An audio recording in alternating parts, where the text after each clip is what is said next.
Now, the next thing is to have a very simple premise. Now, when I say a simple premise, it means that you have a very clear line of story and character. Your depth comes through tuning this character, developing them.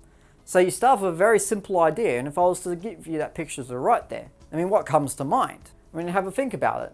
You look at him, he's a very old, boring office person. Guy with balding hair, glasses. Yeah, we've seen him 1,000 times before. If you were to catch a train to go to school, go to work, you'll probably see at least a dozen people like him on your carriage. If you're catching a bus or train, no matter what.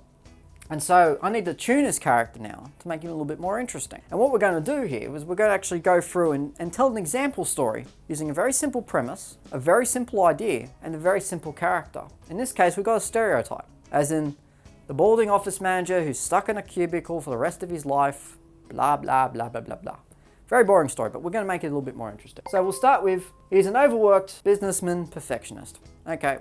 Very simple character who becomes obsessed with dolls' houses. There's a little bit of interest right there. Okay, we've got this very simple idea. This is the one sentence concept as well, and that it's nothing too long. It's about a businessman who becomes obsessed with dolls' houses. And your depth will come through basically explaining this, because it's not a very natural story. And so this is a story that's interesting because you're raising something which is quite unique, quite odd, and certainly through your description will come across that way. All right, let's move on. Let's develop that theme. Now, when you're studying a text, obviously you'd be looking for a theme, you'd be looking for a main idea. And to have a main idea will be something that will help you sharpen and shape your story. So in other words, I'm going to have that very simple premise and I'm going to add a theme to it. We'll get to that in a second. Focus on delivering a message through the way that your story flows together. So for whatever you're doing, you're going to have a basic idea come out. Not through just stating what your basic idea is, but something in mind when you're writing it.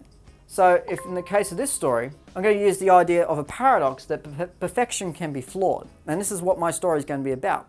And so this has something to do with a doll's house. If you're looking at this picture of a doll, I guess, to my right here, you're looking at something that is perfect and yet there could still be flaws to it. And so one of those things that is very important about when you're developing this idea is that a lot of the things I'm going to be describing are going to be about things that are perfect and yet things that are going to be wrong in some way. And I'm going to have that in mind when I'm writing my story. So I've got two things in mind right now. I've got my overworked businessman who collects dolls' houses and this idea that perfection can be flawed. Okay, perfect. Now we can develop the story. I need to link my ideas together now.